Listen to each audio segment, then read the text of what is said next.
Hi, I'm Anna Olsen here on A1R Radio with my show every week, Insights into Consciousness with Anna Olsen, and that's 1:30 Pacific Standard Time every Tuesday. So today I am going to do an educational show, really to explain some of what I do, why I do it, and how you can incorporate your own intuition. And you can always go to my TikTok page, which is Anna O Intuitive, which is ANNA Intuitive. And then you can also reach me if you would like a reading or you'd like to work with me with life coaching or healing at annaolsenintuitive.com. So today I am just going to talk a little bit about some different ideas that I've been having about reading, and when we are looking at, if, like, let's say you have a friend who comes to you and they would like some information with your intuition, kind of like a confirmation of their decision making or a path they'd like to take. So you can always confirm with your own intuition what they might need, and then you can do it for yourself. But people tend to need confirmation for their own intuition. So if I do a reading on myself, like today I very heavily got the card, the Ten of Swords. And this is kind of a dramatic Ten of Swords. This one has somebody basically lying on the ground with 10 swords coming down from the sky and light and aiming towards their back, their face down on the ground. It looks a little dramatic, but I think what it's strongly suggesting is that we all have times of our life where we're rerouting, we're kind of going down that new path, a new chapter. And this seems to be the theme with most people right now, especially after the pandemic. I know I talk a lot about the pandemic, but it really has been a huge hustle bustle, kind of a change for a lot of people, either with work, family, relocating, schooling. It has been a game changer in our lives. And it's not just one person, it is literally every person on the planet, unless they live out in the middle of nowhere in the Amazon, or they're on an island. Because I know that there are some people who were vacationing on an island and they came back and the pandemic had hit while they were on vacation on an island. So it's kind of interesting how we are kind of dealing with so much at once and trying to take this new course or figure out a new way of life, or having to start a new job, or kids going to a new school. I know I've experienced a few of these things. And, what I've realized is that there is a lot of good that comes from this kind of stuff. And when we look at the Ten of Swords, I would like to just go into the description to kind of normalize. I have this book. It's actually a guide to these cards. It's absolutely beautiful. I'm in love with this book, and I've been using it for journaling. You can more or less use it as a journaling tool to kind of figure out how your life works with the cards. And it's by Chartwell Books, by the way. What's interesting is I don't see an author on here, but it has a description for the card, and then it has exactly what it means when it's inverted, and then you can journal and it asks questions regarding that topic. And I'm just going to read real quick the description to the Ten of Swords. The keywords to the Ten of Swords is endings, and endings of suffering or just suffering. So we're looking at the ending of something, or the ending of suffering, or suffering. This can also mean, if you look at the card again, this could be backstabbing, people talking about you behind your back or doing negative things behind your back. That is also a possibility with this card that I've come across. But it says the traditional meaning of the Ten of Swords is ruin. While this sounds frightening, it doesn't mean death or destruction. This ending clears the way for new possibilities. In your personal life, bonds of friendship may break. You may see that certain people in a group were causing discord and stress. In love relationships, the 10 signifies a dramatic ending. In work, this may manifest as the closure of a department or a failing business. More positively, this is the end of an era. Soon the strife and upset will be over. Health issues such as low energy and exhaustion will improve. Reversal for this card generally means that it's the same as the upright card, but indicates there may be more repercussions. You may examine your past and feel guilty or angry and react more deeply to a fallout. Try not to hold on to the stress, accept the situation, and let go. The card can also show feeling helpless. Write about a past hurt that still bothers you, and with each word, commit to letting go.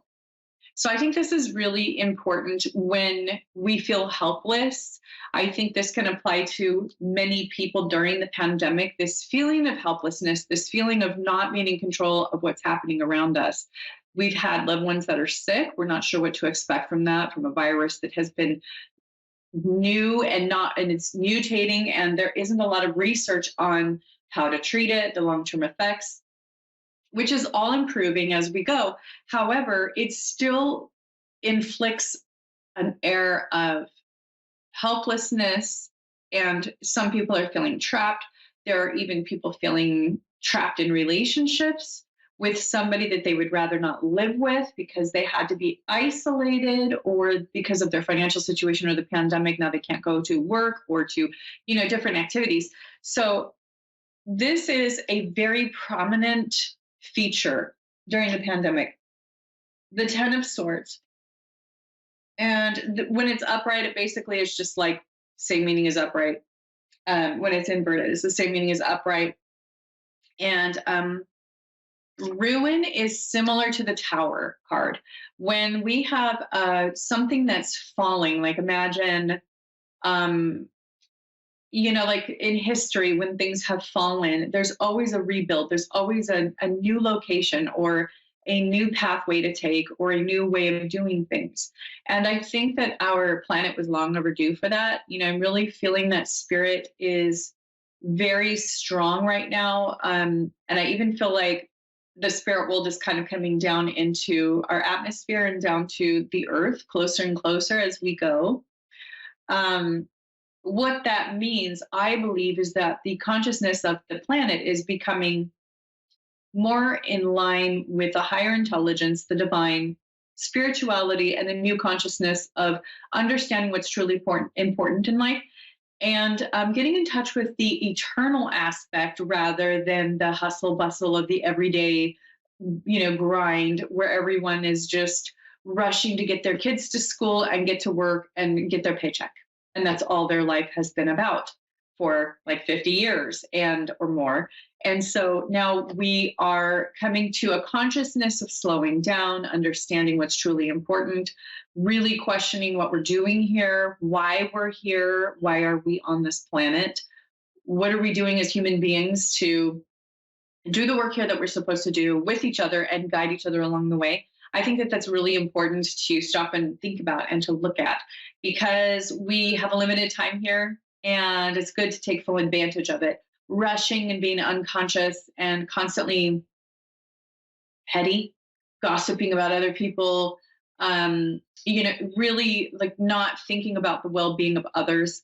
That is not a great way to live, and it doesn't make someone feel good. It doesn't make anybody feel good, and it really deteriorates and rots the well-being of those around us, families, children, coworkers, neighbors, etc., even animals. So I really think that's the base of what Spirit was telling me this morning with the Ten of Sword card that I was presented this morning. And I also feel that now's the time for us to get back into our creativity, that is a very good way to not just grow spiritually, but to invoke a sense of feeling useful. And it's a type of therapy. They even use art or creative things with people who need, help with either something traumatic that's happened in therapeutic environments, or just to help people to feel less stressed, get in touch with their spirituality, get in touch with what they would like to do in their future. So creativity and art and things that we do to be creative in any way, shape, or form. That can even be sports or hunting for men, by the way. I mean, it's pretty specific to you and your specific style. But that is one way for us to get in touch with spirit and our spirituality, because it's bringing us back to our own identity and our own spiritual DNA. So I've even heard a lot of people talk about how well they do when they just do yoga. You go and you do some yoga, and suddenly you're like feeling incredible and you're connecting to spirit better just because you're more aware of your body. You're doing something good for yourself. It's quiet, it's more meditative. So these are all conducive to getting in touch with your spirituality and connecting to spirit and understanding that we're here for a short time, but it is also part of a continuum that's eternal. And this time frame is extremely connected to eternity. It is part of it. And if we're in the present moment now, we are connected very closely to spirit and whatever you want to call it, the universe, God, because a lot of my work when I do readings is looking back on someone's timeline. So I'm looking at the bend in their timeline. You can look at the past or the future from this vantage point in the middle where it bends up. You have this left and right where you can peer down the past or you can look up towards the future because we really are continuous in our timeline in reality, and it is very closely related to eternity. So we are here, yes, and we are in this dimension. However, we are also closely connected to spirit and to God and universe, whatever you'd like to call that, all at the same time. And we can connect to that very, very closely by being in the present moment. When we're connecting to the past, like worrying about it, we're not in the present moment. And that is actually creating a loop between now and that past moment. And what that does is it gets us stuck. And then if we're only worried about that future and we're not connecting in the present moment to what the real future is and why it is that way, or our influence and how we can change that, we're not feeling empowered. We're feeling worried and anxious about the future and doing, all this worrying that's spending time just worrying when we could be spending that time doing other things like something we love or spending time bonding to people who we love or doing something creative or conducive to the highest and greater good. And even for our health, and I like to really look at it as it's kind of an interesting saying that I have like, with some people that I know, and that is that it's really just trying not to think like, eat like, or uh, expect things like an a-hole. So you don't want to eat like an a-hole. You don't want to expect things like an a-hole, and you don't want to think and behave like an a-hole. So it's all about not being an a-hole. And I think the point when I'm saying that is that, all of those things is our reality. It creates our reality. So what we think and how we behave, are we considering other people's feelings? Are we putting ourselves in their shoes? Are we really asking them if that's okay with them? You don't want to completely step over other people's boundaries. Spiritually, that is what digs us a pretty deep grave pretty quickly. We lose our bonds and our bridges to people in our lives, and that is a quick way to downhill. Then the way we eat and the way that we take care of our bodies is very important. Being in the present moment means that we are eating and exercising and all of that in a way that's good for us. So if you are completely disconnected from your body and what's going on, you're going to look at a big plate of junk food and just wolf it down without thinking about it. If you are consciously eating and you're in the present moment and you're stopping to think about what your body actually needs in that moment and then blessing your food, whatever that means to you, and then being responsible that way with your body, then that's actually increasing your health and everybody's health around you because you're able more to take care of those around you or to be more present for those around you. And constantly needing to be taken care of is not conducive to healthy relationships around us either. Of course, there's always the exception when there's a life lesson like an illness that we aren't responsible for. There are lessons to that too, but we do have a great deal of responsibility in our own personal health and how that affects those around us and the creative overall wholesome holistic consciousness of the planet. And then there's the not expecting things like an a-hole. So if you expect a person who, let's say, has cheated on you 3 times to not cheat, you're literally being an a-hole. Okay, you're looking at based on results and based on who they've told you they are repeatedly, you are expecting something that is not in touch with reality. You're not being in line with the present moment in reality. So we really are, when we're talking about being in connection with the present moment, which is in connection with eternity, God, the angels, spirit guides, your highest and greatest self, most high intelligence.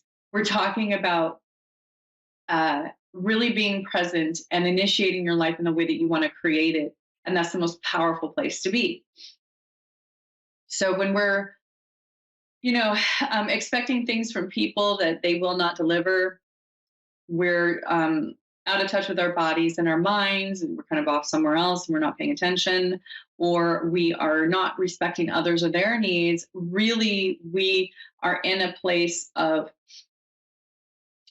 basically uh, expecting something that's not real or being out of reality. So if you think about somebody who's insane, they're out of touch with reality. That is another definition without a real diagnosis. Sometimes people will diagnose this as um, PTSD. Sometimes it can be diagnosed as anxiety. Sometimes it can be diagnosed as depression.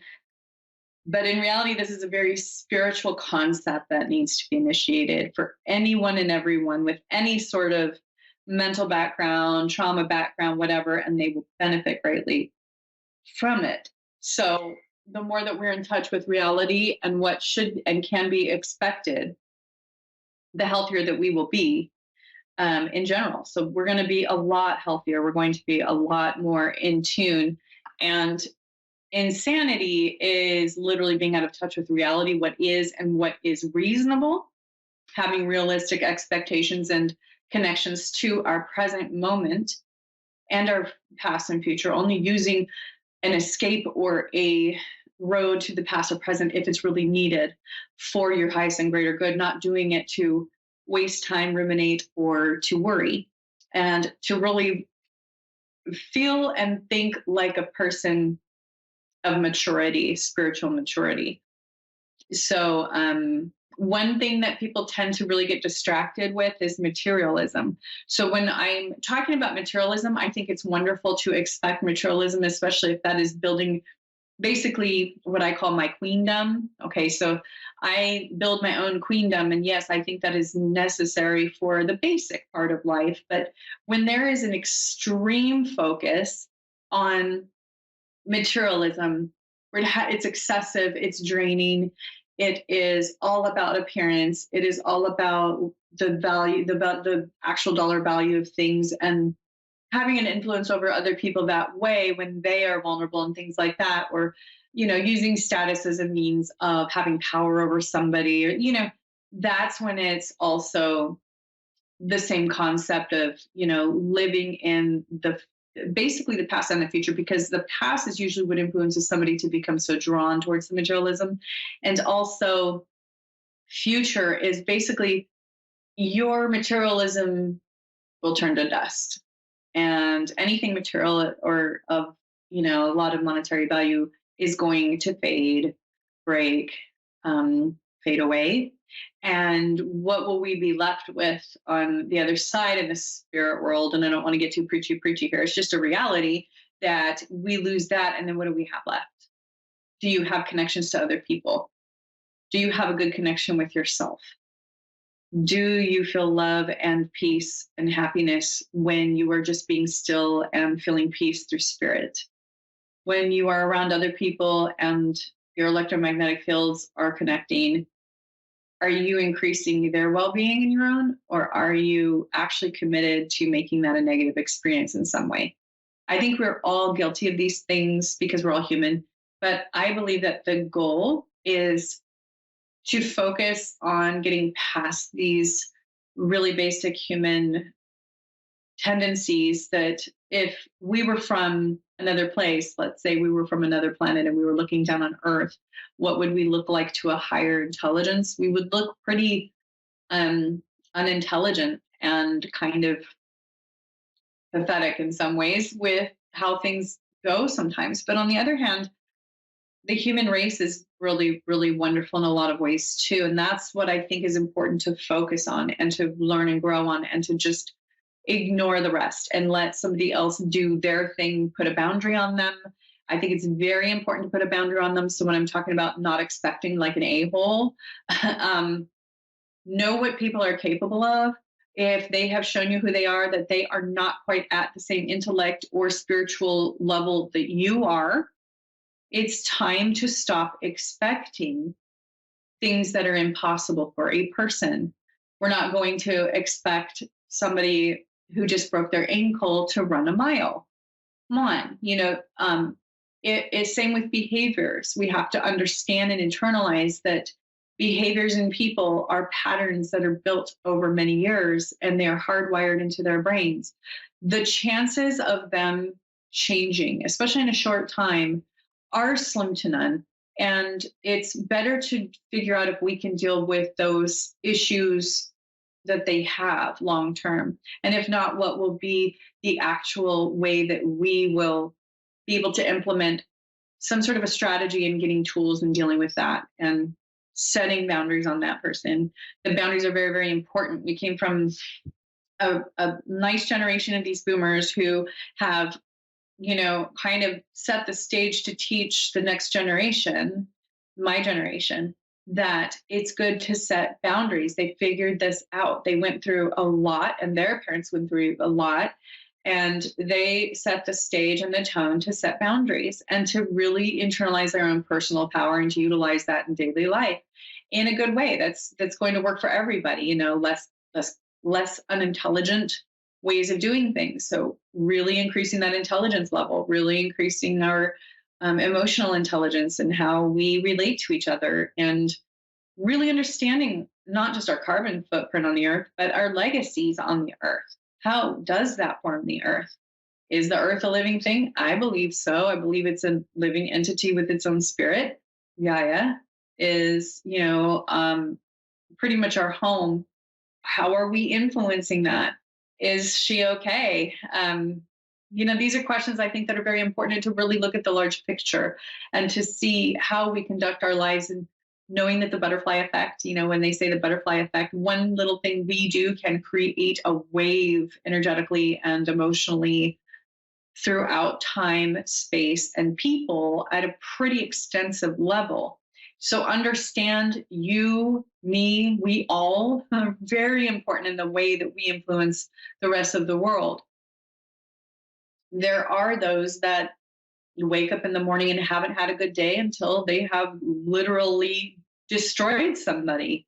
And to know that's a reality, and to know that we need to watch out for that and to protect ourselves from that, to set boundaries, to really prepare and have a strategy of success for ourselves, protection. This is why energetic work is so valuable, because it works in a way that isn't recognized as much as a physical protection. Of course, physical protection is always good, but I really think energetic protection, especially spiritually, is incredibly important because it is so often overlooked or forgotten. Because to be honest, we have a house, let's say, we have a building, and that will protect us from somebody breaking in at night if we lock everything, right?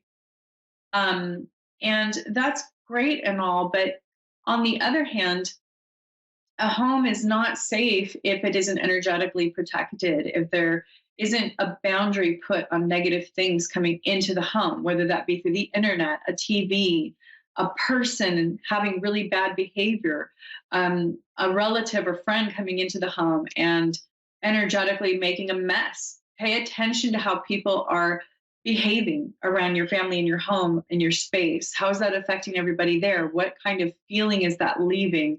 When people walk into your home, they should say, wow, it feels really good in here. So positive. People pick up on this, and you and your children and your whole family will too. So it's really important to know that there's also an energetic protection and boundary that needs to be put up in the home.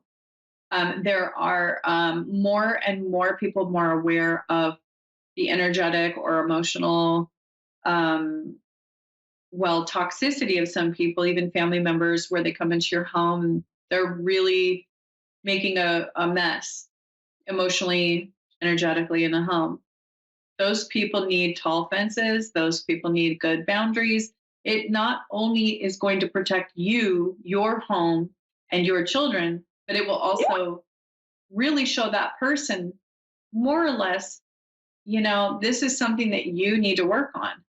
And it will make it real for them if their relationships start to find, sometimes finally over decades, if their relationships finally start to suffer because they've needed boundaries for so long and they haven't understood what wasn't working. And this is actually an opportunity for them to look at their behavior, look at their patterns, and to do their own healing and healing in their own families. So, I mean, a lot of good can come from boundaries. And I think the people who are most against boundaries are the ones who don't want any boundaries. They want to come in and control somebody else's life. And they're kind of just coming in and making a mess, or they really are making a huge mess. So it's good to make those boundaries emotionally. You don't just lock your doors at night. You have to lock your doors to the people who you've been letting in the front door for years, who have been making a mess. If you're in a relationship and they are making a mess out of your home, that is something else that needs to be dealt with. So I'm right at the end of my teaching show today, but you can always get a hold of me. And if you'd like to work with me, I do life coaching. I teach intuition, all of the extrasensory abilities that human beings have. I do life coaching. I've been trained to do that. And I have a lot of experience in it. And I also can just do psychic readings, medium readings. So whatever you need, I'm here for you. I also do Reiki. And I was actually trained in Stanford University to do that in their healing center. It's not well known, but it's there, and they use Reiki all the time on their patients there. So give me a holler at AnnaOlsenIntuitive.com if you want to go to my website. The other place you can go to is Instagram at Tiny Medium Queendom, @Tiny Medium Queendom, or you can go to TikTok at Anna O Intuitive, @Anna O Intuitive, and you can get a lot of free things there where I teach a lot about what I do. And I will see you next week. Thanks so much.